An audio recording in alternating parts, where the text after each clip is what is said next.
a compartir pantalla.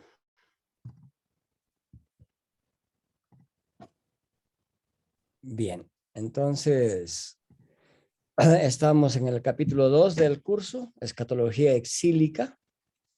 Hemos hablado ya de la introducción general y hemos hablado de la profecía escatológica de Jeremías.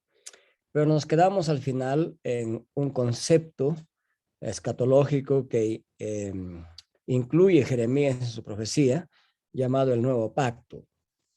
Entonces quisiera ahondar un poquito más en ese Nuevo Pacto, especialmente respondiendo a esta pregunta. ¿Existe continuidad entre los pactos que Dios hizo con su pueblo? Y particularmente cuando hablo de ese nuevo pacto, significa que todo lo demás hacia atrás ha quedado completamente sin efecto. Es una pregunta que los estudiosos de la palabra de Dios se van a hacer sin lugar a dudas. Como dicen algunos, la pregunta se cae de madura, ¿verdad? Y voy a ahondar un poquito en esta parte porque, como todos ustedes saben, en América Latina es prominente la posición dispensacionalista en la escatología bíblica. Y entonces, algunos de ellos hacen una división tan tajante entre Antiguo y Nuevo Testamento y entre el Antiguo Pacto y el Nuevo Pacto que no da lugar a comprender lo que la Biblia traza como continuidades y discontinuidades en la revelación. Entonces, existe continuidad entre los pactos que Dios hizo con su pueblo y particularmente entre el Antiguo Pacto y el Nuevo Pacto. Y creo yo que hay que empezar para entender este tema con la hermenéutica de esos pasajes de Jeremías, que son principalmente Jeremías 31 al 34 y Jeremías 32, 37 al 41. Entonces, leyendo estos dos pasajes, uno tiene que establecer sobre qué principios va a ser la interpretación. Todo predicador o todo intérprete que trata con la palabra de Dios está teológicamente y moralmente obligado a declarar sobre qué principios va a interpretar la palabra. No es que uno sale desde el aire e interpreta la palabra. Entonces hay que fijarse en la hermenéutica de esos pasajes. Estos son dos profecías de carácter escatológico claramente.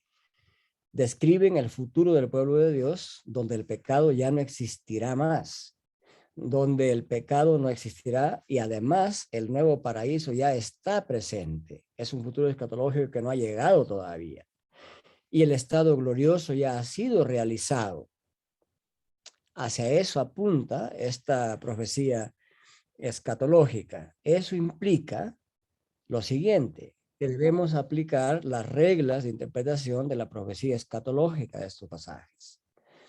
Ambos pasajes tratan del retorno y del nuevo pacto que Dios hará con su pueblo en el contexto del exilio escatológico.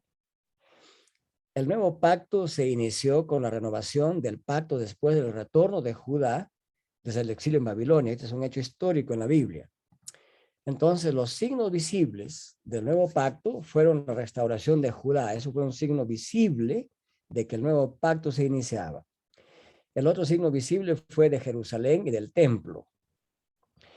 Pero el cumplimiento del pacto no se estancó ahí, no quedó ahí. Estos eventos no abarcaron la totalidad del cumplimiento de ese pacto. Este pacto continuó en la era mesiánica en tres etapas. En primer lugar, en la inauguración de este nuevo pacto con la primera venida del Mesías, de nuestro Señor Jesucristo. Y en una segunda etapa, continúa este pacto en la iglesia con la inclusión de todos los gentiles que creen en Cristo como su Señor y Salvador. Y en tercer lugar, en la consumación con la segunda y final venida del Mesías. Y eso es interesante porque hay profecías escatológicas del Antiguo Testamento que van teniendo su cumplimiento en etapas, de manera que este nuevo pacto todavía queda en pie su consumación plena y final con la segunda y final venida del Mesías. Vamos a hacer una lectura del pasaje, lo he puesto aquí en el slide para que todos podamos verlo. Dice, he aquí, dice Jeremías 31, 31 al 34, he aquí vienen días, declara el Señor, en que haré con la casa de Israel y con la casa de Judá un nuevo pacto, no como el pacto que hice con sus padres, el día en que los tomé de la mano para sacarlos de la tierra de Egipto. Esto hace referencia al pacto sinaítico, claramente. Eh, Dice, mi mano para sacarlos de la tierra de Egipto, mi pacto que ellos rompieron, aunque fui un esposo para ellos, declara el Señor. Porque este es el pacto que haré con la casa de Israel.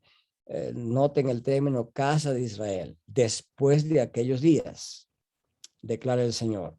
Pondré mi ley dentro de ellos y sobre el corazón de ellos la escribiré. Yo seré su Dios y ellos serán mi pueblo. No tendrán que enseñar más cada uno a su prójimo y cada cual a su hermano, diciendo, conoce al Señor, porque todos me conocerán, desde el más pequeño de ellos hasta el más grande, o sea, desde los chiquititos hasta los más ancianos, declara el Señor.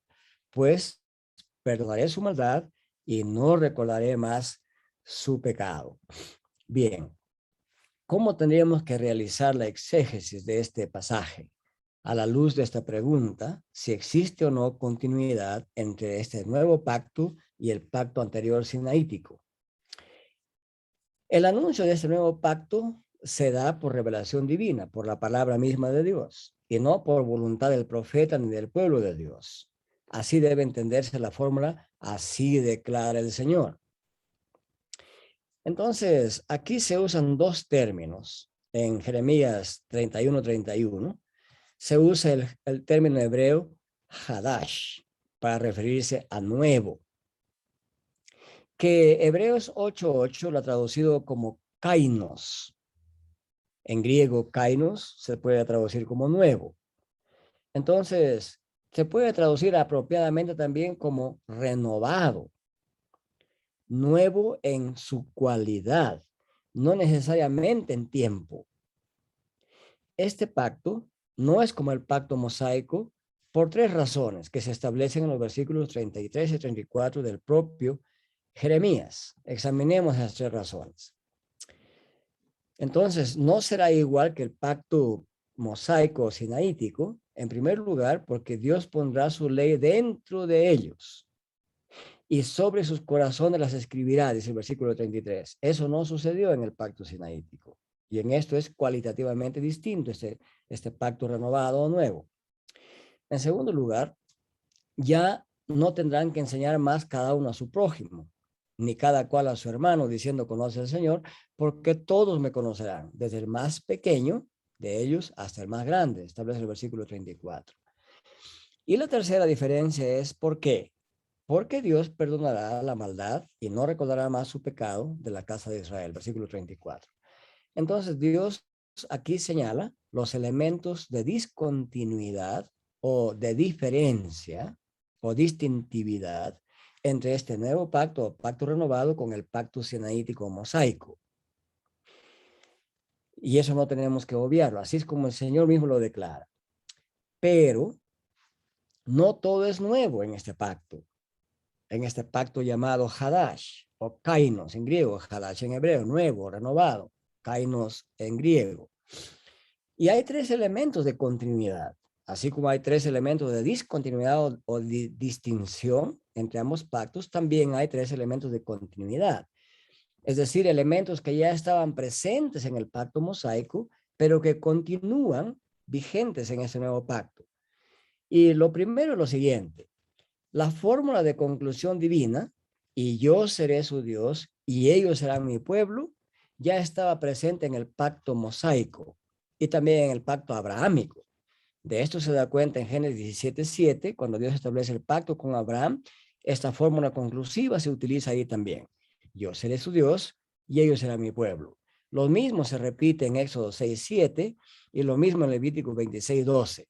Entonces aquí hay un elemento de continuidad en este pacto, claramente conectado por el término conclusivo de la manera como Dios hacía pactos con su pueblo. Pero hay un segundo elemento de continuidad. En el nuevo pacto, Dios pondrá su ley dentro de ellos, sobre sus corazones, las escribirá, dice Jeremías 31:33. En realidad también era parte del pacto mosaico. Leemos de eso en Deuteronomio 6:6, y estas palabras que yo te mando hoy estarán sobre tu corazón. Y las repetirás a tus hijos, y las hablarás de ellas estando en tu casa y andando por el camino y al acostarte y cuando te levantes. O sea, no es una completa novedad el hecho de que Dios ponga las palabras de la ley en el corazón de sus hijos. En el mismo sentido se habla en el Salmo preexílico 37:31. La ley de su Dios está en su corazón, por tanto sus pies no resbalarán. Entonces, es importante señalar los hechos bíblicos para no dejarse llevar por la corriente especulativa que dice que no hay ningún elemento de continuidad. Y el tercer elemento de continuidad es que en el nuevo pacto se dice en el versículo 34 de Jeremías 31, y no tendrán que enseñar más cada uno a su prójimo, cada cual a los hermanos, diciendo, conoce al Señor, porque todos me conocerán, desde el más pequeño de ellos hasta el más grande. En realidad, este elemento también ya estaba presente en el pueblo del pacto mosaico. Por ejemplo, se dice, oye Israel. Este es el Shema, que está en Deuteronomio 6:4 y 5, y en Éxodo 20. Oye Israel, Jehová nuestro Dios, Jehová uno es. Llamarás a Jehová tu Dios de todo tu corazón, de toda tu alma y con todas tus fuerzas, dice el Señor. Entonces, podemos decir que el antiguo pacto es un pacto de gracia entre Dios y su pueblo Israel. En el nuevo pacto, Dios hace su pacto de gracia también con su pueblo, casa de Israel, dice Jeremías, no con individuos aislados de la comunidad de fe. Este es un pacto corporativo al estilo de Dios, del Dios pactual.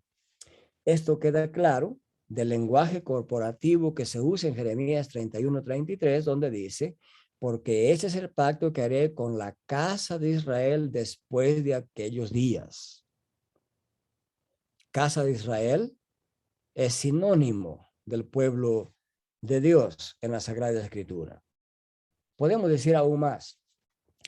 Este nuevo pacto de gracia, Dios lo hace con la totalidad del pueblo de Dios. ¿Cómo nos damos cuenta de eso? Cuando el lenguaje es completamente inclusivo desde el punto de vista etario, sin dejar de lado a ninguno, sean ancianos, adultos, jóvenes o niños, que los subsume en las frases desde el más pequeño hasta el más grande. La palabra corazón aparece en singular, refiriéndose a todo el pueblo como colectivo. En la gramática hebrea y griega también existe lo que se llama el singular colectivo. Entonces, para que no quede duda de ello, Dios le dice en ese nuevo pacto a través de Jeremías, todos me conocerán, desde el más pequeño hasta el más grande. Entonces, a partir de estas breves notas exegéticas, se puede concluir que el nuevo pacto de gracia del que habla Jeremías 31 al 34, no es un plan de Dios completamente nuevo, es una renovación del antiguo pacto mosaico. Lo nuevo aquí no es que Dios en adelante vivirá de una forma diferente con su pueblo. Lo nuevo es que se cumplirán los ideales del pacto de gracia a los cuales señalaba la administración mosaica. Eso me parece que es importante dejarlo como notas hermenéuticas y exegéticas para su posterior trabajo interpretativo. Vale la pena también intentar una breve exégesis, aunque sea mínima, de Jeremías 32, 37 al 41, porque ese pasaje también es controversial en los debates escatológicos. En ese pasaje se dice así, he aquí que yo los reuniré de todas las tierras a las cuales los eché con mi furor y con mi enojo e indignación grande, y los haré volver a este lugar y los haré habitar seguramente. Y me serán por pueblo, y yo seré a ellos por Dios.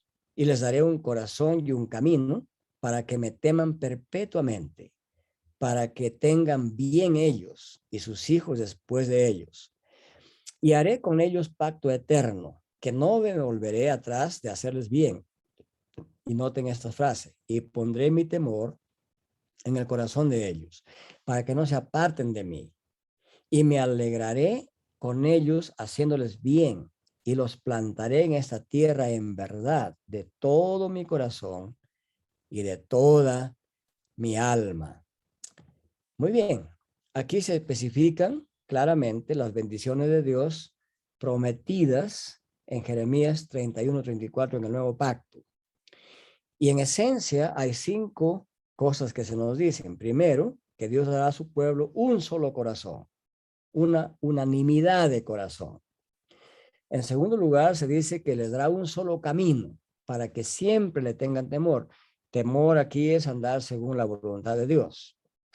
Y en tercer lugar, para que no se aparten ellos de Dios. Y en cuarto lugar, infundirá su temor en su corazón para que no se aparten de él, que permanezcan con seguridad. Y luego finaliza esta bendición diciendo que los plantará en la tierra de Israel. Bien, esto nos lleva obviamente a Deuteronomio capítulo 30, versículos 5 y 6. Ahí dice Jehová en su promesa también en el antiguo pacto. Y te hará volver Jehová tu Dios a la tierra que heredaron tus padres, y será tuya, y te hará bien, y te multiplicará más que a tus padres, y circuncidará Jehová Dios tu corazón, y el corazón de tu descendencia, para que ames a Jehová tu Dios con todo tu corazón, con toda tu alma, a fin de que vivas. Entonces, aquí se añade que el nuevo pacto es de duración eterna o perpetua en Jeremías 32:40. El pacto abrahámico también fue de duración perpetua. Se habla incluso de pacto eterno, según Génesis 17:7. Tanto en Jeremías 32:40 como en Génesis 17:7 se usa el mismo adjetivo para referirse a lo duradero, a lo eterno. Se usa el adjetivo olam en el idioma hebreo, que se puede traducir como perpetuo o como eterno. Entonces, esta continuidad en cuanto a la duración del nuevo pacto de gracia implica que se trata de una renovación del pacto de gracia y no necesariamente de un pacto nuevo, dejando de lado todos los anteriores que ya se habían iniciado.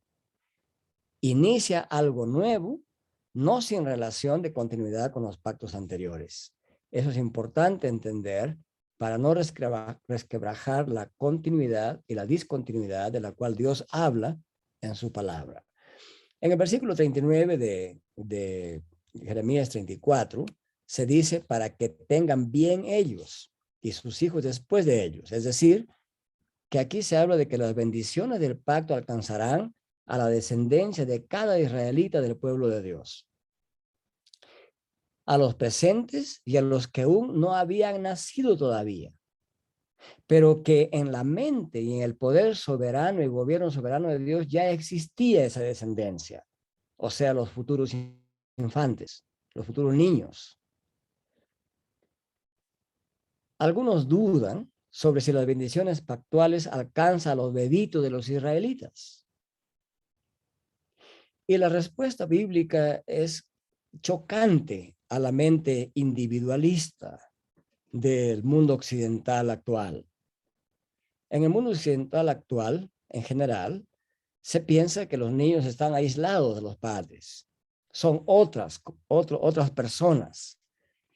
En la concepción hebrea bíblica, claramente Dios concibe pactualmente al quien es cabeza del pacto y le promete sus bendiciones al cabeza pactual, a los que han nacido en el tiempo que se establece el pacto y a los que nacerán en las generaciones futuras. Ni siquiera eran embriones todavía. Pero para el Dios soberano, esas bendiciones alcanzarán también a ellos, porque así es la concepción pactual de Dios. Y así entendió el nuevo pacto el pueblo de Dios. Por eso, luego de su regreso a la tierra prometida, acerca del año 536 antes de Cristo, donde este pacto inicia su primer cumplimiento, ellos siguieron circuncidando, igual que antes, a los niños de 8 días, porque entendieron que el pacto alcanzaba también a su descendencia. No eliminaron la circuncisión a los infantes del antiguo pacto. Entonces, la práctica misma del pueblo de Dios indica cómo entendieron ellos como audiencia original este establecimiento del nuevo pacto. Ellos no entendieron que el nuevo pacto excluía a sus bebés de la promesa, cuya señal siguió siendo la circuncisión.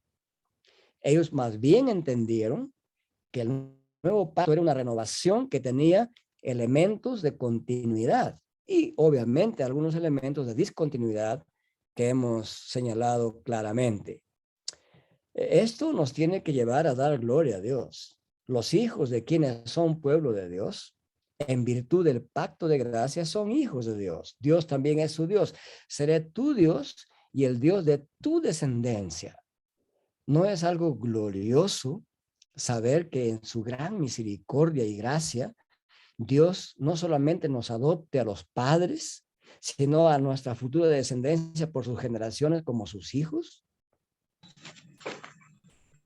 Entonces, los hijos de los padres que han hecho pacto con Dios le pertenecen a Dios.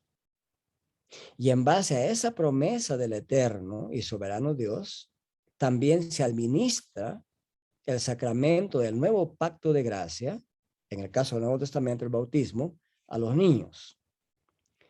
Eso es importante entender porque, como dije antes, eh, bajo la influencia muy fuerte del arminianismo en América Latina y del dispensacionalismo, hay gente que piensa que es algo horrendo aplicar la señal del pacto a los niños, porque dicen que ellos no tienen fe, no creen, no saben, no entienden. Eso que ellos dicen es correcto, pero el fundamento de la aplicación de la señal del pacto no tiene que ver con conocimiento. ¿Qué conocía un bebito de 8 días al experimentar la señal de la circuncisión? No se trataba de eso. Se trataba de una actitud de obediencia y de aceptación de la promesa pactual de Dios. Esa es la fe. Y en fe sabemos que este pacto también abarca por la promesa de Dios a los que nacen como nuestros descendientes después de nosotros. Esta es la palabra de Dios, no es un deseo nuestro. No es que nosotros pensamos que no sea lo apropiado. No es que tengamos que corregirle la plana al Dios soberano. Si Él así lo establece en su soberanía y gracia, Él sabe por qué lo hace, a pesar y aunque nosotros no podamos entenderlo completamente. Bien, eso quería dejar por sentado como un añadido a esta profecía escatológica de Jeremías, por si ustedes en algún momento tengan que enfrentar esta pregunta, pueden profundizar un poco más en la exégesis, la teología, han respondido a las críticas arminianas y dispensacionalistas en el mundo actual. Bien, entonces hasta ahí hemos avanzado con la profecía escatológica de Jeremías en la época exílica. Trataremos de avanzar un poquito en la clase de hoy sobre la profecía escatológica de Joel. Y una vez que terminemos la profecía escatológica, perdón, de Ezequiel, vamos a ir a Ezequiel primero. Vamos a ir a la profecía escatológica de Ezequiel 2.3. Voy a colocarlo aquí en la diapositiva para que quede establecido como récord.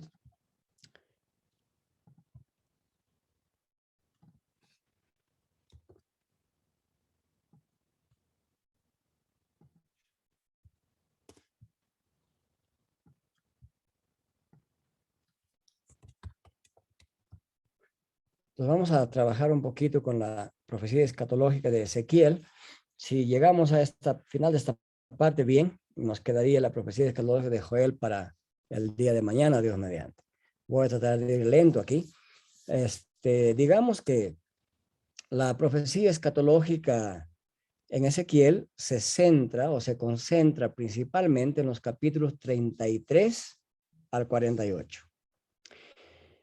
Esos son los capítulos que se esperaba cada estudiante habría leído antes de venir a clase. Sé que probablemente los 15 días anteriores no fueron suficientes para leerse todo este panorama bíblico, pero de hecho, ustedes como creyentes han leído varias veces Ezequiel y algo recordarán. En todo caso, voy a hacerles recordar en el transcurso de esta exposición. Vamos a iniciar leyendo Ezequiel 33, 1 al 20. Ezequiel tiene más de 20 versículos, pero en estos primeros 20 versículos es donde se concentra bastante la profecía escatológica y abarca hasta el capítulo 48 de Ezequiel. Dice así el capítulo 33, 1 al 20 de Ezequiel. Vino a mí palabra de Jehová diciendo, Hijo de hombre, habla a los hijos de tu pueblo y diles, cuando trajere yo espada sobre la tierra, y el pueblo de la tierra tomare un hombre de su territorio y lo pusiere por atalaya o centinela, también se puede traducir este término, y él viere venir la espada sobre la tierra y tocare trompeta y avisare al pueblo, cualquiera que oyere el sonido de la trompeta y no se apercibiere, y viniendo la espada lo hiriere, su sangre será sobre su cabeza. El sonido de la trompeta oyó y no se apercibió, no se preparó, quiere decir, no se puso a la defensiva. Su sangre será sobre él, más el que se apercibiere, libre. Pero si el atalaya o centinela viere venir la espada y no tocare la trompeta, y el pueblo no se apercibiere, y viniendo la espada hiriere de él a alguno, este fue tomado por causa de su pecado, pero demandaré su sangre de la mano del atalaya o centinela. A ti pues, hijo de hombre, te he puesto por atalaya a la casa de Israel, y oirás las palabras de mi boca. Ahora se dirige el discurso de Dios a Ezequiel mismo, como profeta, en su rol de atalaya. Entonces le dice, te he puesto por atalaya a la casa de Israel y oirás la palabra de mi boca y los amonestarás de mi parte. En este versículo es relevante el tema del significado del término profeta. En su rol de atalaya, el profeta no puede hacer otra cosa que amonestar al pueblo con las palabras de la boca de Dios. En ese sentido, el naví, término hebreo usado para profeta, significa vocero o boca de Dios. Cuando yo dijere al impío, impío, de cierto morirás, y si tú no hablares para que se guarde el impío de su camino, el impío morirá por su pecado, pero su sangre yo la demandaré de tu mano. Y si tú avisares al impío de su camino para que se aparte de él, y él no se apartare de su camino, él morirá por su pecado, pero tú libraste tu vida. Tú pues, hijo de hombre, di a la casa de Israel, vosotros habéis hablado así, diciendo, nuestras rebeliones y nuestros pecados están sobre nosotros, y a causa de ellos somos consumidos. ¿Cómo pues viviremos? Diles, vivo yo, dice Jehová el Señor, que no quiero la muerte del impío, sino que se vuelve el impío de su camino y que viva. Volveos, volveos de nuestros malos caminos. ¿Por qué moriréis, oh casa de Israel? Y tú, hijo de hombre, di a los hijos de tu pueblo, la justicia del justo no lo librará el día que se rebelare, y la impiedad del impío no le será estorbo el día que se volviere de su impiedad. Y el justo no podrá vivir por su justicia el día que pecare. Cuando yo dijere al justo, de cierto vivirás, y él, confiado en su justicia, hiciera iniquidad, todas sus justicias no serán recordadas, sino que morirá por su iniquidad que hizo. Y cuando yo dijera al impío, de cierto morirás, y si él se convirtiere de su pecado e hiciere según el derecho y la justicia, si el impío restituyere la prenda, devolviere lo que hubiera robado y caminar en los estatutos de la vida, no haciendo iniquidad, vivirá ciertamente y no morirá. No se le recordará ninguno de sus pecados que había cometido. Hizo según el derecho y la justicia, vivirá ciertamente. Inmensa misericordia de Dios, ¿verdad? Luego dirán los hijos de tu pueblo, no es recto el camino del Señor. El camino de ellos es el que no es recto. Cuando el justo se apartare de su justicia e hiciere iniquidad, morirá por ello.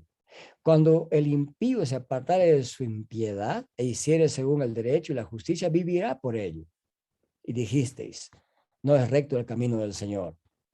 Yo os juzgaré, oh casa de Israel, a cada uno conforme a sus caminos. Muy bien, así se inicia en este capítulo 33 la profecía escatológica de Ezequiel, que abarca hasta el capítulo 48. El contexto de esta profecía escatológica podría resumirse así, que Ezequiel profetizó durante los años 593 a 572 a.C. Estamos hablando del siglo VI en realidad. Su profecía está controlada por 3 visiones y cuyo motivo principal es la construcción del nuevo templo, con lo cual irrumpirá una era del gobierno de Dios otra vez en Israel.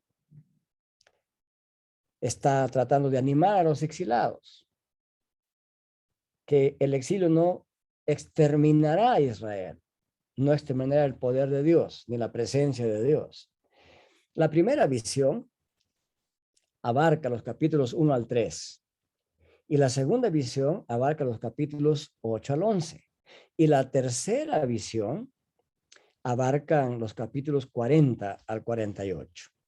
Entonces, podemos decir que la expectativa que tiene Ezequiel es una expectativa de una lucha y sufrimiento al final de las cuales Dios pondrá orden o surgirá el orden. Todo el libro de Ezequiel se estructura en 3 grandes partes. La primera parte, que abarca los capítulos 1 al 24, profetiza sobre el juicio contra las instituciones externas de Israel durante el exilio. La segunda parte, que abarca los versículos 25, capítulos 25 al 32, Ezequiel profetiza contra las naciones que han perseguido y maltratado al pueblo de Dios, a Israel. Y la tercera parte culmina con los capítulos 33 al 48. En esta parte, Ezequiel profetiza acerca de la restauración de Israel en términos ideales y por lo tanto plenamente escatológicos, especialmente en los capítulos 33 al 39 de esa tercera parte. Ezequiel habla en términos exuberantes, sublimes de la restauración que Dios hará luego del exilio. Esta es una manera como Ezequiel consuela el inmenso desánimo, la tremenda depresión psicológica y emocional que le sobrevino a Israel en el exilio en Babilonia.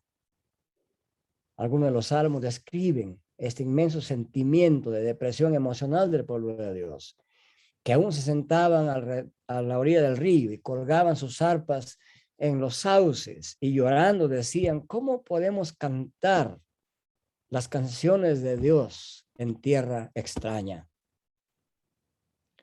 Pero esta profecía escatológica de la restauración anima al pueblo de Dios a mantenerse y a resistir la opresión babilónica, resistir en fe. El apóstol Pablo tiene también una visión similar de la vida cristiana mientras peregrinamos hacia la patria celestial. En ese famoso capítulo de Romanos 8, el apóstol San Pablo anima a los cristianos diciendo que las aflicciones de este mundo presente son nada en comparación con la gloria venidera. Esto nos muestra, queridos hermanos, el valor que tiene la escatología bíblica para asegurar, cimentar, avivar y prender la llama de la fe en los corazones desfallecientes de los creyentes. Por eso decía al comienzo, no estudiamos escatología bíblica por curiosidad para saber qué pasará en los últimos tiempos, como algunos pretenden. Estudiamos la escatología bíblica porque ella constituye una manera eficaz como el Espíritu de Dios en su revelación anima y prende la chispa de la fe cristiana en los corazones de los creyentes. La restauración es un tema que abarca hasta el Nuevo Testamento. Cuando el Nuevo Testamento habla de la consumación de los tiempos finales, donde el mal será completamente eliminado y no más existirá, y solamente habrá Dios como templo sobre su pueblo y adoración eterna día y noche.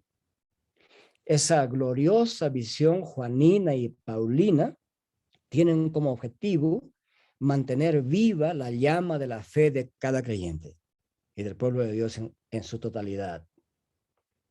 Por eso es importante la escatología bíblica. No es un tema que hay que dejarlo de lado. No es un tema que sirve solamente de especulaciones y vericuetos teológicos. Es un tema para animar a la fe de la Iglesia de Cristo también. Entonces, veamos un poquito los capítulos 33 al 39 en forma panorámica otra vez. Se habla en estos capítulos 33 al 39 de Ezequiel acerca de la restauración de Israel, restauración desde el exilio a tierra palestina nuevamente, y restauración de un estado de opresión y de humillación a un estado de comunión con Dios, a un estado donde vivirán en la presencia de Dios.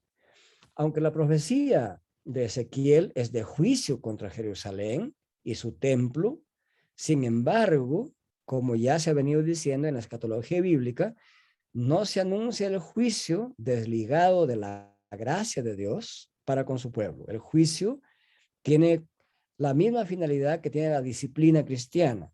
El juicio es purificador. El juicio es para acrisolar la fe de los creyentes. Entonces, Ezequiel en el capítulo 33 al 39 anuncia un nuevo éxodo durante el cual Dios los restablecerá la tierra prometida. Ya no será un éxodo desde Egipto, el poder opresor en el tiempo de Moisés, sino un éxodo desde Babilonia, desde el poder opresor de aquel Nabucodonosor que se creía Dios. Y será un éxodo hacia la tierra prometida. El capítulo 20, 34 lo declara también así, de Ezequiel. Pero esta restauración se anuncia con mayor prominencia en estos capítulos 33 al 39, que bien haríamos en leerlos como un conjunto, sin parar. Y lo hace de la siguiente manera. En el capítulo 33 que hemos leído, en los versículos 1 al 20, se repite el discurso del centinela o atalaya que ya se anunció en el capítulo 3 de Ezequiel, versículo 16 al 21. Ezequiel es el centinela, él es el atalaya. El profeta renueva el relato de su comisión como profeta, pero esta vez va a anunciar un mensaje de esperanza para Israel. Tan pronto como se informa al pueblo de la caída de Jerusalén, Dios le da a Ezequiel 6 profecías de esperanza que conectan la caída con la restauración.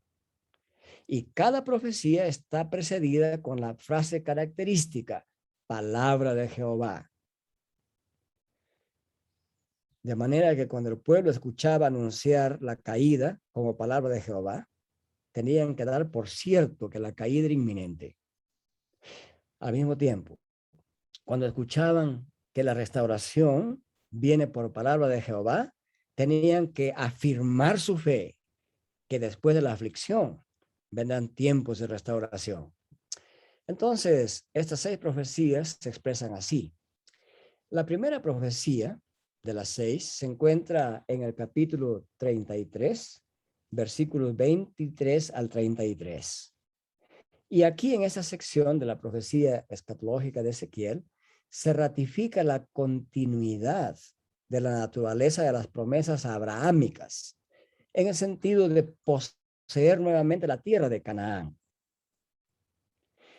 Y entonces, la posesión de la tierra prometida es contingente con la obediencia a Dios por parte de Israel.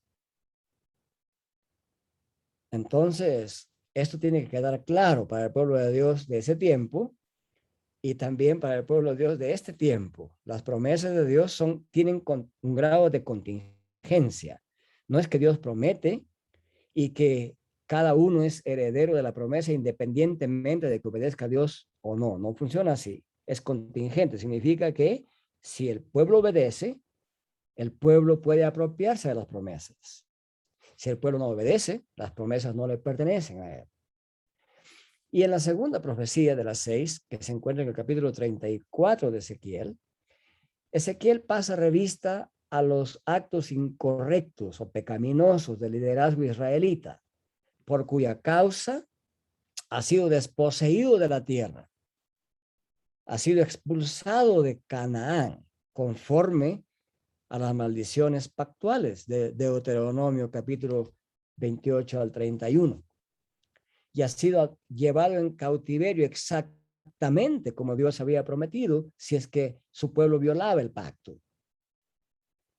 Pero además Ezequiel, en este capítulo 34, añade que en el futuro será Dios quien reine y sea el pastor de Israel. Eso lo declara en 34, 7 al 24. Entonces, al renovarse el liderazgo sobre Israel, habrá una restauración y unas condiciones de paz como si fuera el propio paraíso y en términos del paraíso. Y eso se anuncia en el capítulo 34, 25 al 31, en esta segunda profecía de las 6. En la tercera profecía, que cubre los capítulos 35 y 36 hasta el versículo 15, aquí Ezequiel escatológicamente predice la desolación de Edom. Edom, que se había constituido en aquel entonces en una fuerza sarcástica y también cooperando con la opresión hacia Israel. Siendo que Edom era el enemigo endémico de Israel, esta profecía tercera, en el capítulo 35 y 36 de Ezequiel, implica que toda la enemistad será eliminada de la tierra prometida.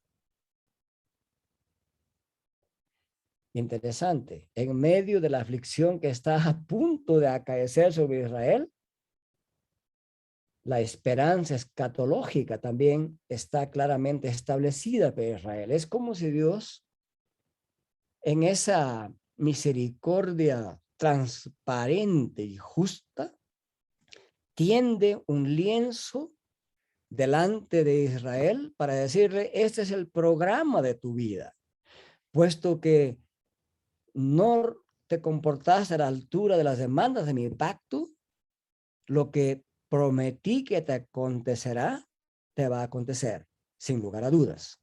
Pero al mismo tiempo sabe Israel que tu Dios es un Dios purificador y restaurador, que te hará volver a la tierra prometida. Obviamente, el que ha vuelto es el remanente fiel.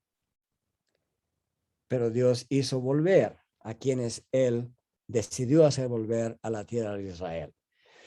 Y la cuarta profecía de las 6, que abarca el capítulo 36, desde el versículo 16 hasta el versículo 14 del capítulo 37, en esta sección Ezequiel declara que esta restauración de Israel será realizada por Dios solamente porque Dios quiere vindicar su santo nombre por causa de él mismo.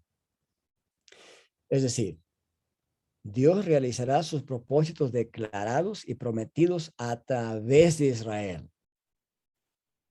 No es Nabucodonosor de ese tiempo, ni ningún otro emperador o dictador que se levantó en la tierra en esos tiempos, ninguno de ellos podrá destruir jamás al pueblo de Dios. Eso era su intención. Hacia eso acumularon fuerzas militares, estrategias políticas, ideológicas, filosóficas y literarias. Pero Dios quiso que sepan estos dictadores de los imperios antiguos que el soberano que gobierna la tierra y el soberano que cuida a su pueblo tiene un nombre. Jehová es su nombre. Y los versículos 24 al 38 del capítulo 36 delinean esta esperada restauración mediante un éxodo del pueblo desde Babilonia hacia la tierra prometida, donde Dios le entregará nuevamente como posesión en un nuevo pacto esta tierra prometida. Israel será purificado y se le dará un nuevo corazón, y la gente poseída de este nuevo espíritu será capaz de obedecer a Dios. Serán el pueblo de Dios, y la tierra prometida será como el Edén. Así lo describe Ezequiel 36:28. En este sentido, entonces, habrá una renovación del pacto. En términos del Sinaí, ustedes serán mi pueblo y yo seré para vosotros su Dios.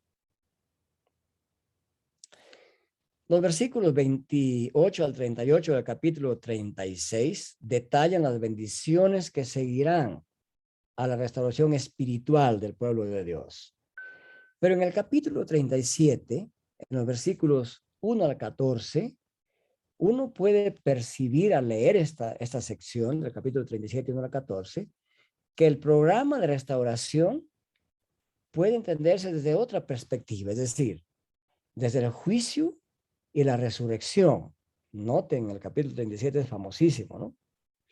O de una nueva creación al estilo de Génesis 2:7. Dios pone el espíritu otra vez en eso que estaba muerto. O sea, la figura literaria aquí es fuerte.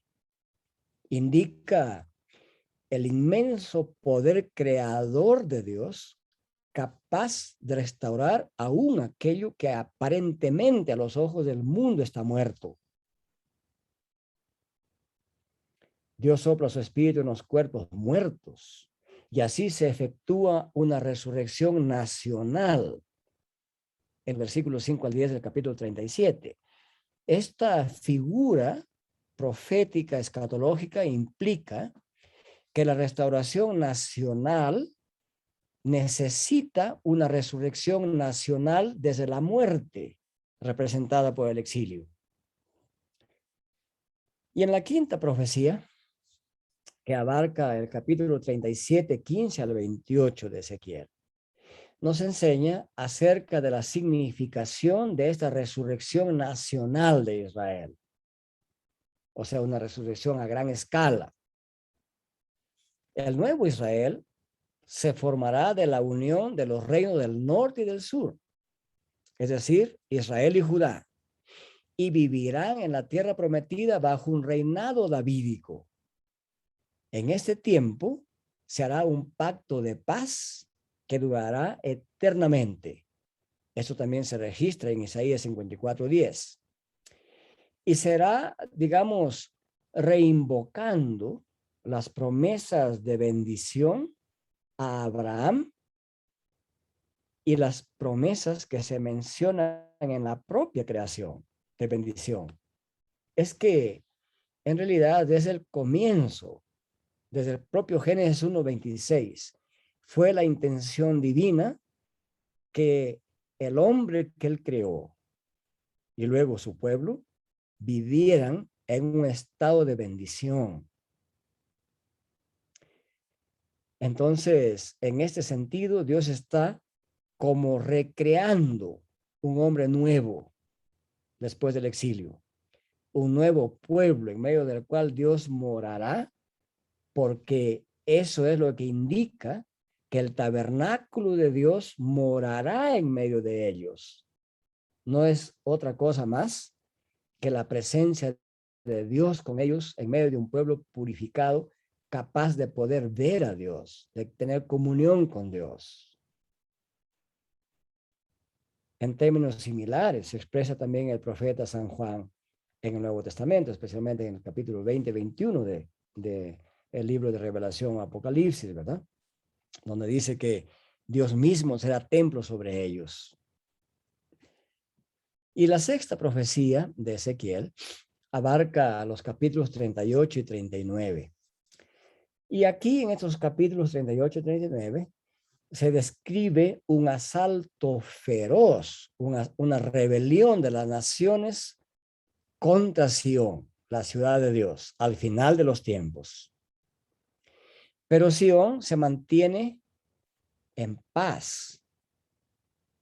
¿Cómo es posible que frente a este asedio y asalto de esta conflagración internacional, Ezequiel pueda ver una Jerusalén, una Sión, una ciudad de Dios en paz?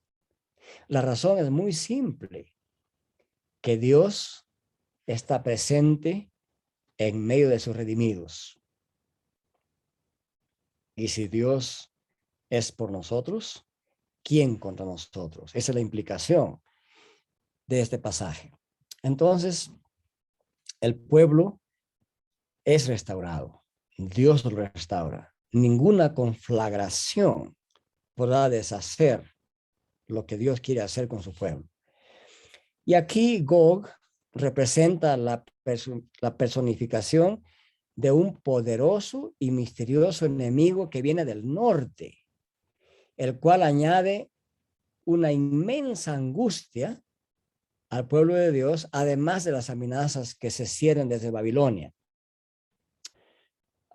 Es interesante que en varios pasajes de la Biblia, Gog y Magog aparecen juntos como dos países distintos. Por ejemplo, ustedes recordarán que en Génesis 10:2 y en Primera de Crónicas 1:5 se menciona que Magog es hijo de Jafet y Gomer, Madai, Javán, Tubal, Mesec, etc. Y que se ubica geográficamente en el área de la Anatolia. En Ezequiel se asocia a Gog con la tierra de Magog, con Mesec y Tubal y con Gomer también. Y podemos decir que se asocia con Togarma, que es la parte de Armenia en la actualidad, y con las tierras costeras, según Ezequiel 39:6, del occidente de la actual Turquía. Entonces, Mesec y Tubal, según documentación asiria, pertenecían a la parte central de Anatolia. Anatolia es toda esa parte que Turquía le ha quitado a Grecia. Entonces, Mesec equivale a Frigia y Gomer a la tierra de los cimerios. En la geografía y en la arqueología bíblica concuerdan que en Gog y Magog el rey se llamaba Giges de Lidia y su reino tenía como capital a Sardis. La historia antigua cuenta que había una cooperación entre el rey asirio Asurbanipal y el rey de Giges en contra de los cimerios hacia el año 665 a.C. Les doy estos datos históricos porque la tendencia moderna de este siglo es leer Gog y Magog a la luz de las especulaciones, no solamente del moderno judaísmo escatológico, sino también de algunas llamadas teorías dispensacionales acerca de Gog y Magog. Uno tendría que preguntarse, ¿por qué se ha seleccionado a Gog como figura escatológica en Ezequiel? Israel no tenía contacto directo con este reino, ¿verdad? Aunque tenía fama, ese reino era muy remoto para Israel.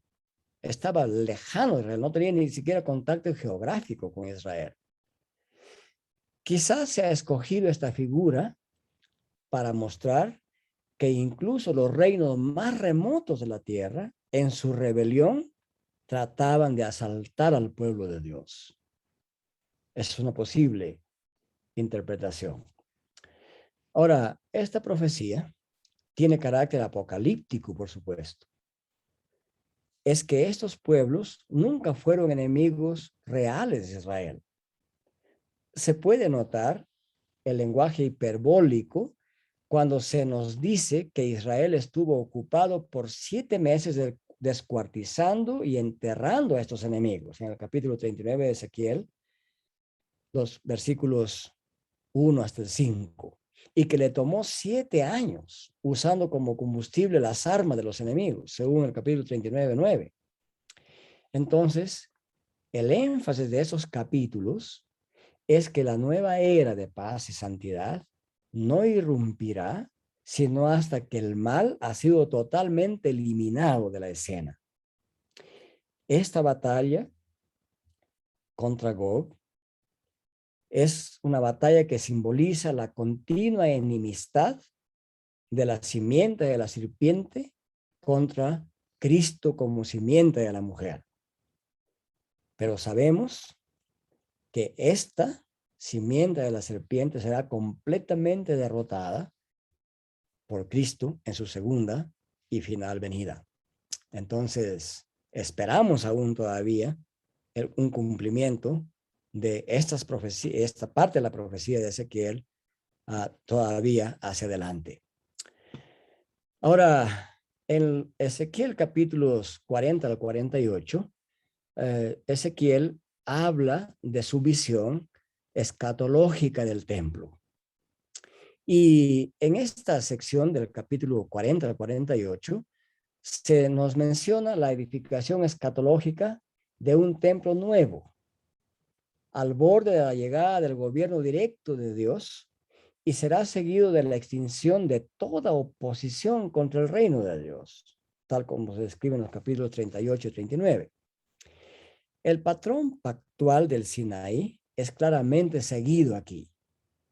Por ejemplo, en el pacto sinaítico, luego del Éxodo, este culminó con la edificación del tabernáculo en el monte de la revelación, seguido de la recepción del diseño del templo recibido desde el cielo, según se narra en Éxodo 25:9, y seguido de la renovación del pacto, según se narra en Éxodo 34. En el Sinaí, el diseño para el nuevo templo es dado desde el cielo, según Ezequiel 43, 10 al 12. Y el pacto es renovado, según Ezequiel 37, 26 y 27. Después de haber completado el tabernáculo, en Sinaí siguió el periodo de la conquista. En Ezequiel, en esa visión de Ezequiel, luego de la edificación del nuevo templo, seguirá una nueva era. Noten que el patrón visionario escatológico de Ezequiel sigue el patrón de la revelación en el Sinaí. Ezequiel describe los detalles de la nueva era y también los detalles del nuevo templo en el capítulo 40 hasta el 43:12. Y lo describe en estos términos. Nos dice en primer lugar que partiendo desde la pared externa del templo hacia la corte más exterior y hasta la corte más interior, se regresa a la corte más externa y concluye con el regreso a la pared externa otra vez. En el centro de esta descripción está la estructura misma del nuevo templo. Y eso lo describe en el capítulo 40, versículos 48, hasta el capítulo 41, versículo 26 del libro de Ezequiel. Y una vez que Ezequiel ha completado, como si fuera el tour, es llevado a la puerta oriental por donde entrará Dios, como se describe en el capítulo 43, 1 al 5. Esta visión es similar a la visión que tiene Isaías 6, 1 al 4. Dios entra al templo y lo llena. El mensaje escatológico de Ezequiel en este capítulo 40 y 41 es muy claro.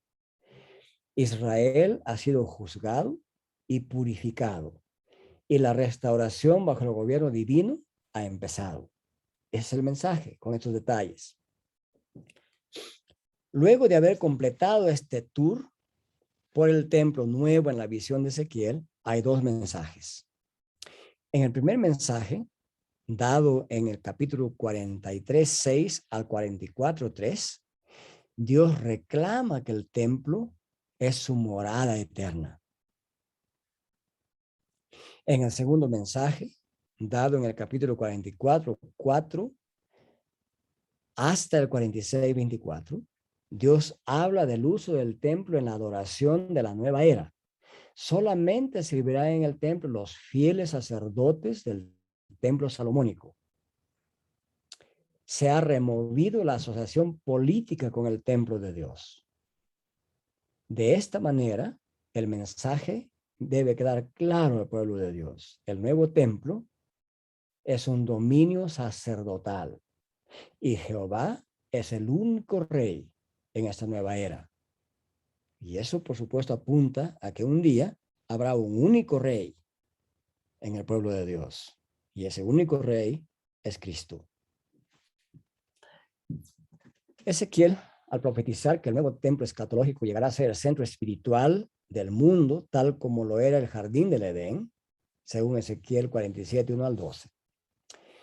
Las figuras de fuentes de aguas, aquí en Ezequiel 47, que hacen florecer al desierto y que hacen crecer árboles de vida plantados a ambos lados del río, de los cuales se puede comer libremente, revelan que la tierra ha sido purificada por el hecho de que Dios está presente en ella y la ha tomado como su posesión. El nuevo templo está rodeado por los levitas para indicar que está protegido de la impureza. Y no hay necesidad de un rey de la monarquía judía, porque Dios mismo es el rey de Israel. Ezequiel entonces rechaza las doctrinas políticas judías que afirmaban el control y la protección de la verdadera religión por parte de los reyes terrenales. Los reyes terrenales hicieron caer a Israel. No más tendrán lugar en el gobierno del pueblo de Dios. El futuro del pueblo de Dios no depende de algún rey davídico más, sino totalmente de Dios, y la edificación del nuevo templo será completamente obra de Dios y no de ningún rey. ¿Qué podemos decir como conclusión sobre esa escatología de Ezequiel? Podemos decir que Ezequiel ofrece una escatología centrada en la presencia de Jehová en medio de su pueblo. Y por eso es también central la nueva Jerusalén de esta nueva era, restaurada e inaugurada por Dios. Desde el nuevo templo de Dios fluirán bendiciones divinas sin fin para su pueblo y abarcarán también el resto del mundo. La ciudad de Dios y su nuevo templo llegarán a ser el centro del mundo, alrededor de los cuales se ha constituido una nueva sociedad, una nueva humanidad. Claramente Ezequiel entonces señala a la nueva era que Dios consumará con la segunda y final venida de Cristo. Muy bien, quisiera hacer aquí un pequeño break para que ustedes puedan manifestar sus reflexiones o preguntas o intervenciones que quisieran hacer.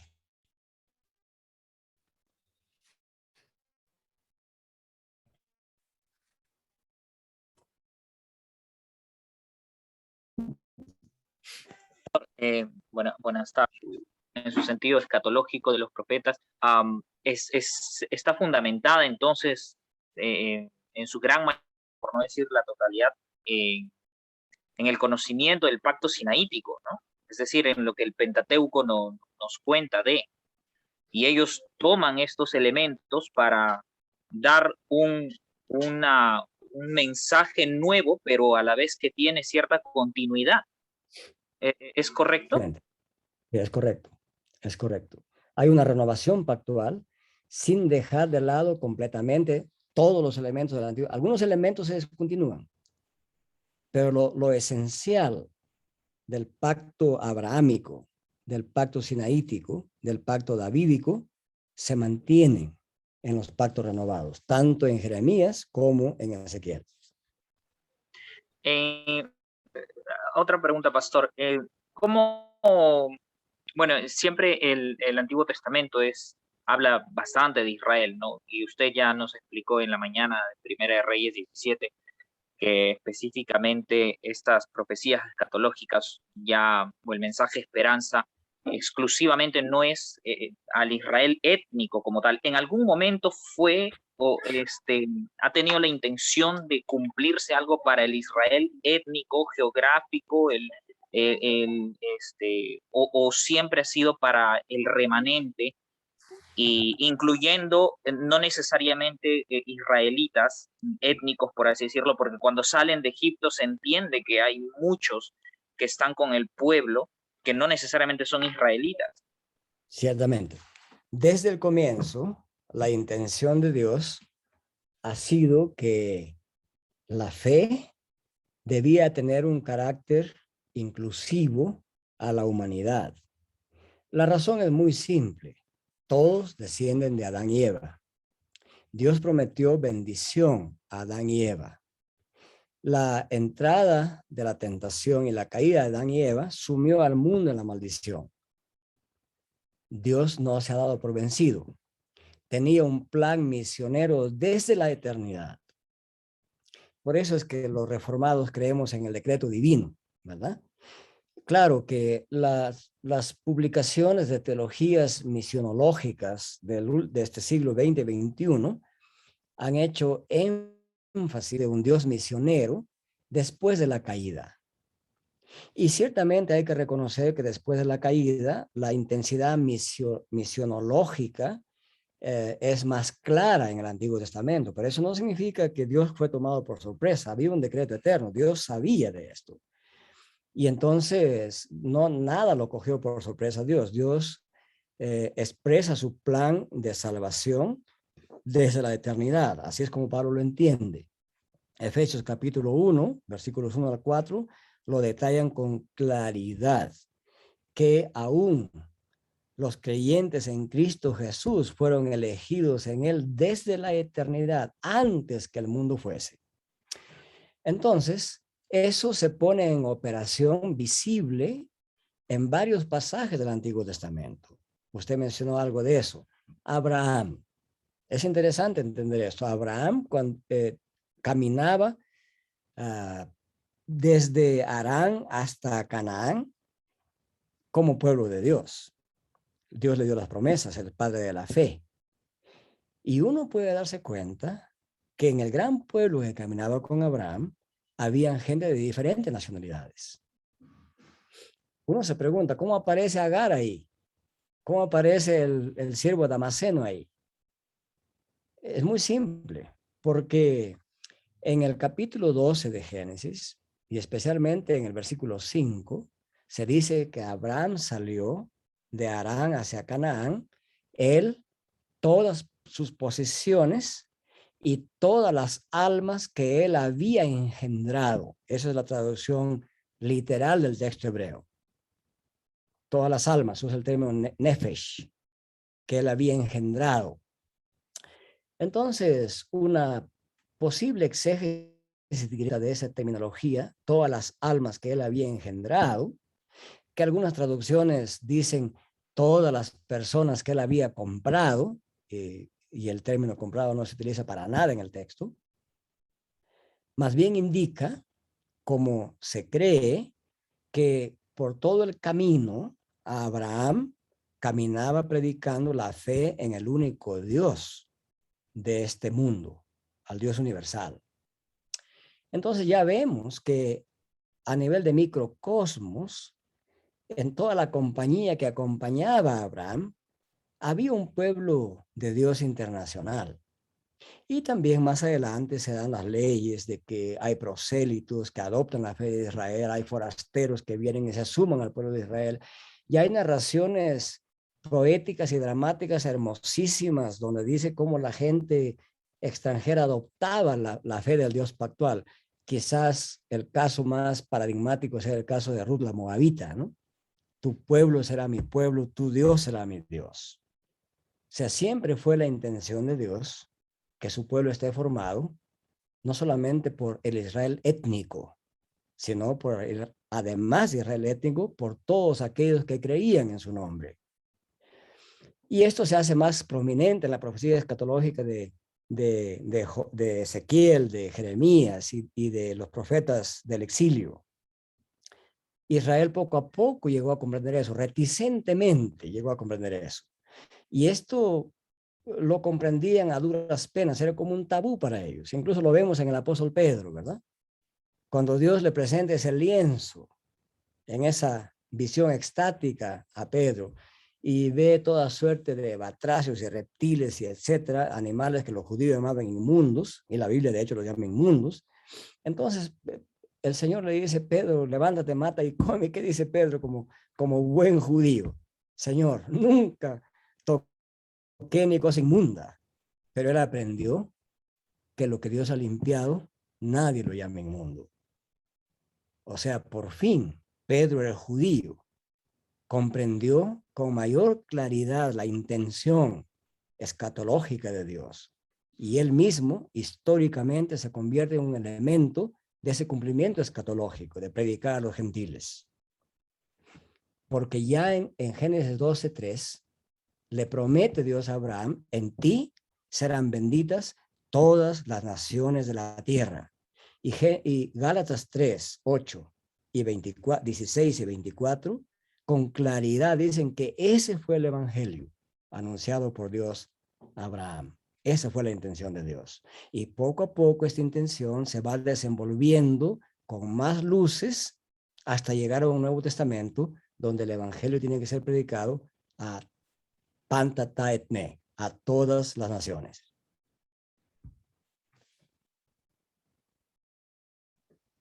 Gracias, Pastor. Lo digo porque hace unos meses en realidad conversaba con algunas personas judaizantes o de esta postura judaizante, y uno de los argumentos que presentaban para alegar que habían profecías que se estaban cumpliendo del Israel geográfico era justamente que había gente que estaba volviendo supuestamente a Israel y estaban tratando o que siempre habían cuidado un cierto linaje, la pureza genética incluso, o sea, llegan a hablar hasta este tipo de cosas que sinceramente yo lo veo un poco descabellado, ¿no? Ya muy extremista.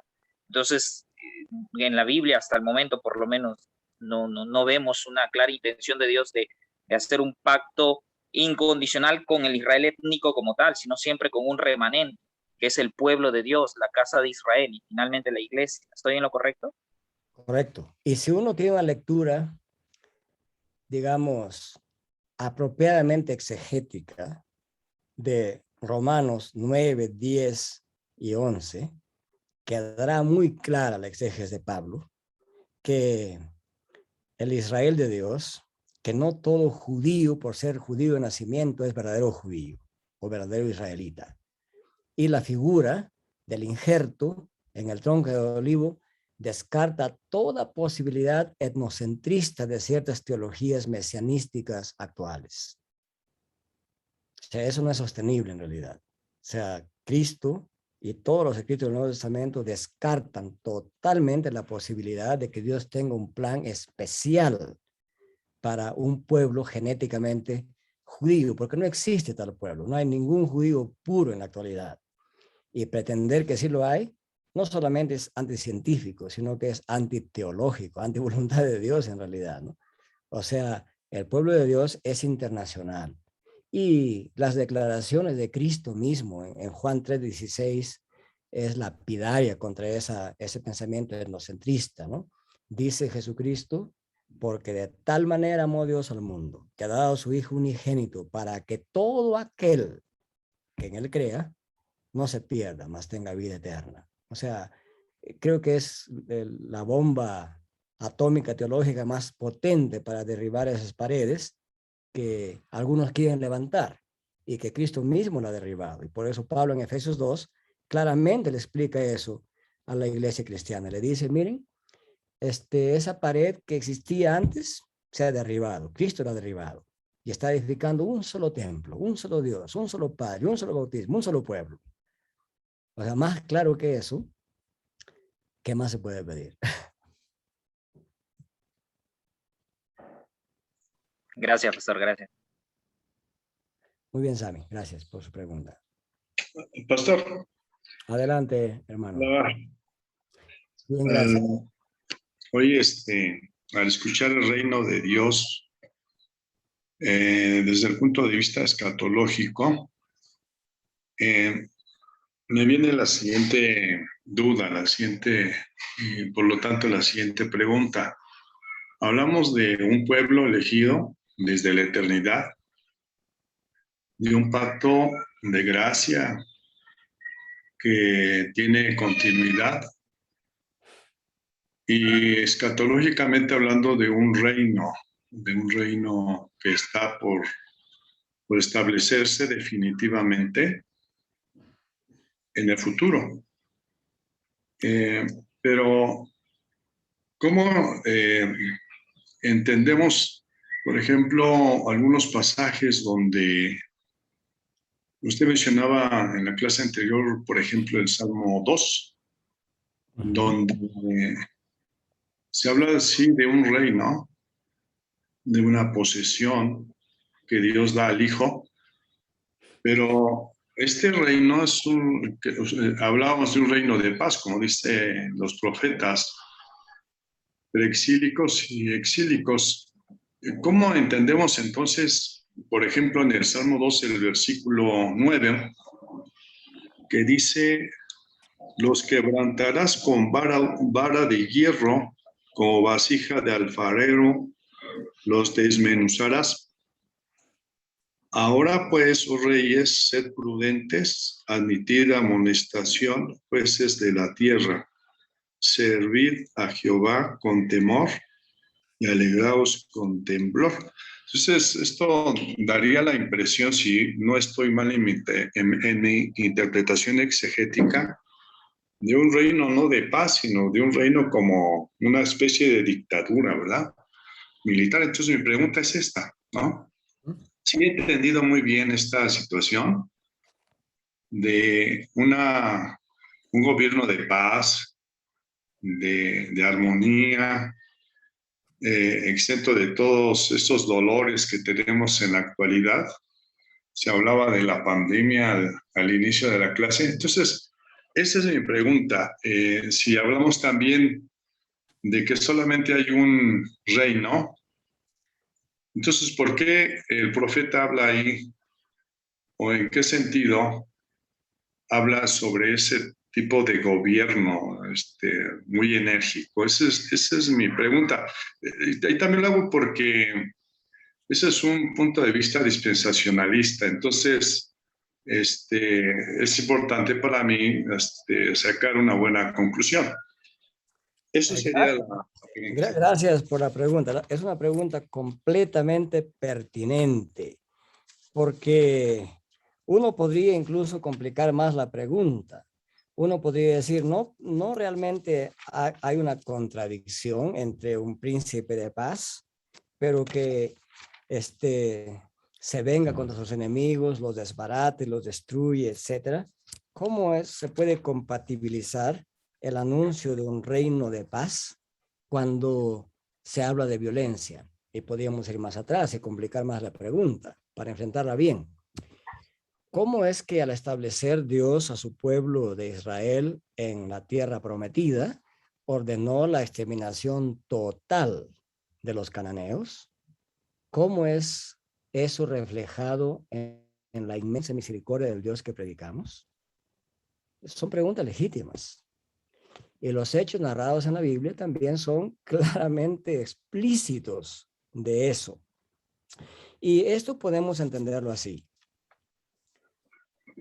Creo que si nosotros leemos la palabra de Dios y en especial ponemos atención a las descripciones que Dios hace del corazón humano, del comportamiento humano,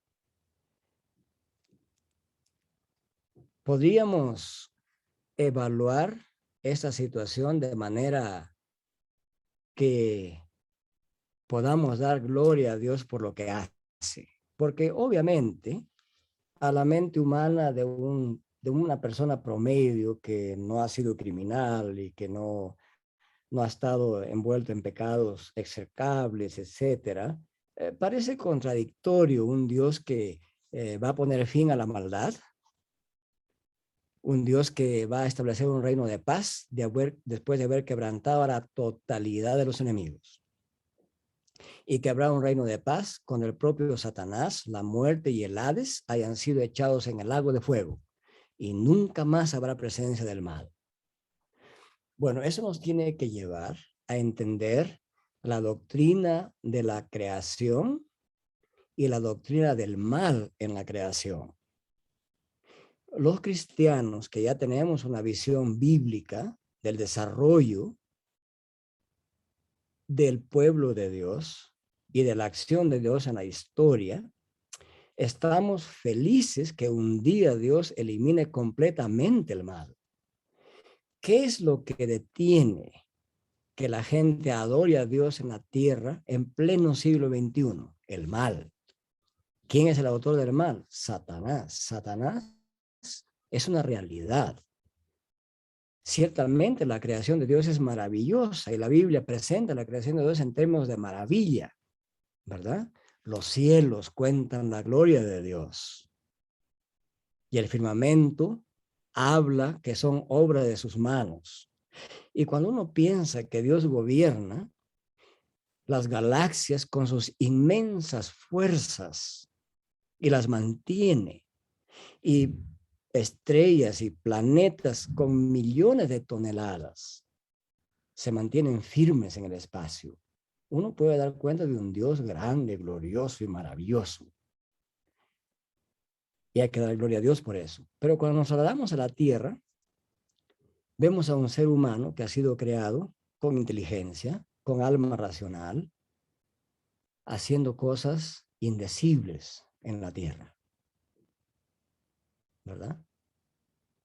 Entonces, alguien que lee la Biblia con los ojos de la fe se tiene que preguntar, ¿y tiene que tolerar Dios esta maldad por millones de años más?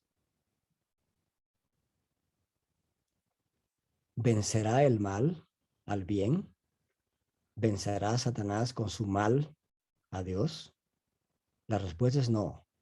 La escatología bíblica se desarrolla hacia el futuro, hacia un momento en donde Satanás mismo será derrotado y arrojado completamente y encerrado completamente para siempre. Y eso implica que Dios desbaratará toda rebelión. En otras palabras, la milenaria misericordia de Dios no durará para siempre en el sentido de que el mal durará eternamente. Va a tener su fin. Y entonces habrá un reino de paz. Y eso es lo que se anuncia en Génesis 3:15. Esta enemistad entre las fuerzas del mal y los hijos del bien llegará a su fin. Y para que llegue a su fin, habrá destrucción. En el interín, Dios, en su gracia y misericordia, da miles de oportunidades al ser humano pecador. De manera que nadie podríamos, en buena conciencia, acusar a Dios de falta de misericordia o de dictador o de un Dios guerrerista y sanguinario, como dicen algunos psicólogos modernos, como Pinker y otros, y como el mismo judío que escribió esta obra 21 recomendaciones para el siglo XXI, Harari. No podemos argumentar como ellos. Para el creyente es una esperanza que añoramos, que anhelamos, que un día el mal llegue a su fin y se instaure plenamente el reinado de paz, donde no haya mal. Para que haya paz, no tiene que haber mal. Y eso es lo que Dios promete en su palabra. Y a eso estamos caminando, aunque pareciera que no es así. Hacia eso estamos caminando día a día. Y por esa misma razón, Dios ha encomendado a través de Cristo a su iglesia a seguir predicando el evangelio de Cristo, porque Dios no quiere la muerte del impío. Les da las oportunidades, pero habrá un juicio de las naciones. El Nuevo Testamento mismo lo anuncia en el capítulo 25 de Mateo. Y ahí será el lloro y el crujir de dientes. Y Cristo no nos ha engañado, no se equivoca. Lo que Él ha prometido, eso hará. Y los creyentes del Nuevo Testamento dicen, Maranata, sí, ven pronto, porque cuando pedimos que el reino de Dios venga, estamos pidiendo que el reino de Satanás siga disminuyendo y que el reino de Cristo siga avanzando hasta que un día el reino de Satanás sea destruido por Dios para que se instaure el reino de paz eterna.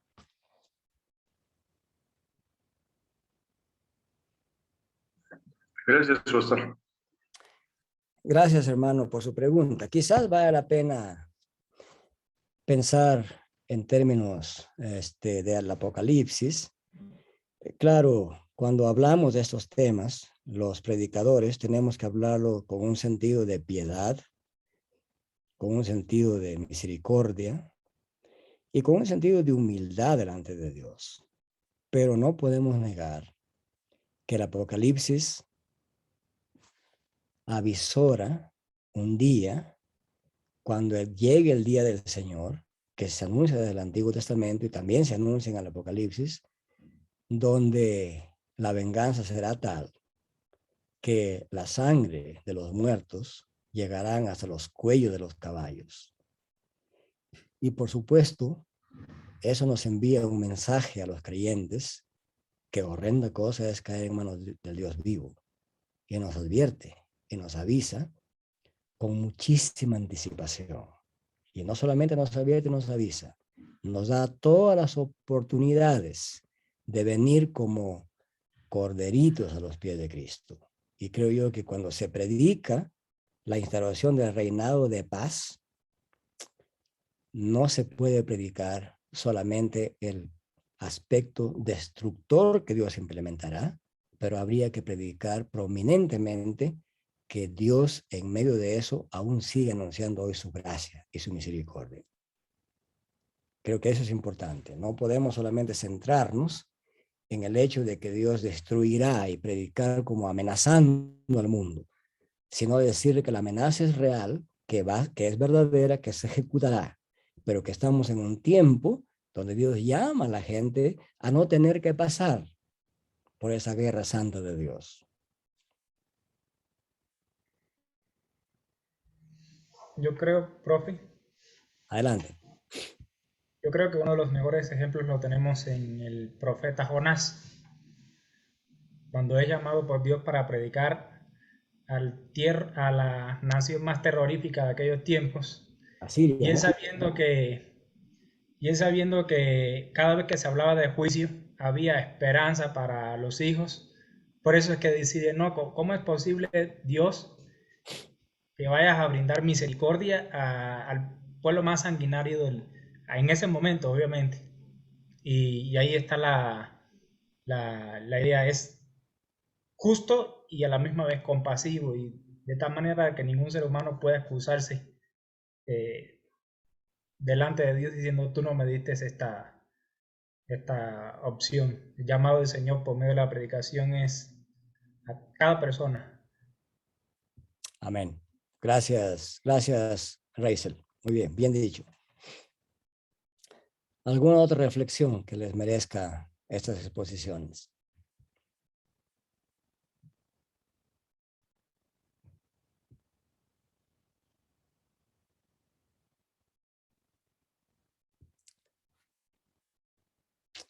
Bien, entonces creo que nos hemos... Pastor, Adelante, adelante. perdón, Hermano Jorge, parece, adelante. mi micro estaba, no ¿Apagado? quería conectarse, sí. No, interesante esta primera clase. Yo me pregunto, ¿no? Estas cosas, porque si uno quiere ser, y como todos queremos ser bíblicos, ¿cómo es posible que no puedan entender a la luz de lo que estamos hablando? Porque los profetas, digamos, qué importante es entender la escatología preexílica y exílica. Porque los profetas anteriores al exilio, digamos, esperaban la restauración de Israel después del exilio. Eso lo decían, ¿no? Pero también vemos que los profetas posteriores al exilio, ven el regreso del exilio como solo el comienzo de la restauración escatológica y de los hechos que ahora yo entiendo más y más. Bueno, estoy estudiando también, pero ha sido fantástico lo de hoy, para entender realmente la escatología bíblica y no irnos a tanta ciencia ficción y a tantos nombres. Escudriña y uno es llevado por el Espíritu Santo y llevado también por hombres de Dios, como usted y como otros, donde nos pueden realmente graficar claramente lo que la palabra de Dios, o hacer entender lo que verdaderamente es la escatología en general, y no solamente centrarnos en el Apocalipsis, sino que, como tú dices, siempre tiene que haber la esperanza, el consuelo de que las cosas sucedieron y sucederán y se acabará por fin el mal, como mencionas, cuando realmente todo se acabe y todo el mal se destruya, ¿no? Y por eso que ante la gran misericordia de Dios y su paciencia, pues hace posible que hasta lo último, porque estamos como viendo ciclos de lo que pasaron antes a hoy, y la gente no reacciona, y la gente no reacciona. Entonces, es muy importante tener todo esto claro, y en cuanto al reino de Dios, que sobre todo va a establecerse, o la nueva Jerusalén, ¿no? Los nuevos cielos, que donde apuntamos con la esperanza, que la esperanza que Dios nos da, ¿no? Si así nos lleve, así nos quedemos, o así pase lo que pase. Amén, hermano Jorge, correcto, es cierto. Abordaremos este tema con más detalles del desarrollo de la escatología a partir de Joel hacia adelante. Mañana, Dios mediante, tocaremos Joel, Isaías 40-66 y iremos abordando más de cerca esta esperanza escatológica. Por el día de hoy nos quedamos ahí y, como dije, la escatología tiene que afirmar nuestra fe en que Dios está obrando. Ha obrado en el pasado, ha prometido obrar, está obrando, y nuestra fe no está en el vacío, está fundamentada en los hechos de Dios. El Dios que no falla su palabra, el Dios que ahora mismo, en este mismo momento, está obrando en la historia humana. Nada, ni un ápice de cosas que suceden en este mundo suceden fuera del plan de Dios. Todo está bajo su control, a pesar que a veces no lo entendamos, como Job tampoco lo pudo entender, hasta que Dios se lo hizo entender. Y creo yo que el estudio de la escatología hace posible que el creyente pueda mantener viva la llama de la fe, sabiendo que tenemos un Dios que está en el control de todo y que su plan se desarrollará tal cual Él lo ha diseñado. Y no hay ningún poder, ni en este mundo, ni fuera de este mundo, que pueda quebrantar o torcer ese plan de Dios. Con eso vamos a quedar ahí el día de hoy. Vamos a despedirnos con una oración. Oremos. Nuestro Dios y Padre Celestial, le agradecemos porque su misericordia es grande, porque Jesucristo padeció la aflicción vicariamente por nosotros. Gracias, oh Padre Celestial, por mostrarnos desde la antigüedad y hasta la eternidad su propósito redentor. Gracias porque usted es un Dios que protege a su pueblo. Es un Dios que también aflige a su pueblo cuando comete pecados, pero es un Dios que lo protege, lo anima. Es un Dios que tiene esa paternidad de limpiar las lágrimas de los ojos de su pueblo. Es un Dios perdonador. Es un Dios que tolera. Es un Dios que advierte, que jamás saca la espada sin advertir. Cristo Jesús, orando en la cruz, oró por su pueblo y por los que han de creer en su nombre, y oró para que su pueblo sea uno. Le suplicamos, Padre, que cada vez nos una en la fe de Jesucristo, y que esas verdades que expresan su palabra las podamos aquilatar en nuestros corazones, exponerlas, predicarlas, vivir según ellas, vivir para ellas y por ellas, porque así glorificaremos el nombre de Dios. Bendíganos, oh Señor, en su gracia y misericordia. Denos un descanso reparador en esta noche. Ayúdenos a leer el libro de Joel y los capítulos 40 al 66 de Isaías para el día de mañana. Y denos, oh Dios, ese consuelo que solamente usted por su Espíritu nos puede dar a lo más profundo de nuestra conciencia y corazón en Cristo Jesús. Amén. Gracias, hermanos. Hasta el día de mañana. Gracias, Pastor Hernán. Quedamos aquí por ahora. Gracias, pastor. Hasta mañana. Pasen buenas noches. Hasta mañana. Pastor. Pastor, ¿me escucha? Sí le escucho, hermano Aro. Sí le escucho. Bueno, es una duda, pero no es acerca de los temas escatológicos. Es más bien para los que estamos inscritos en la matrícula del seminario.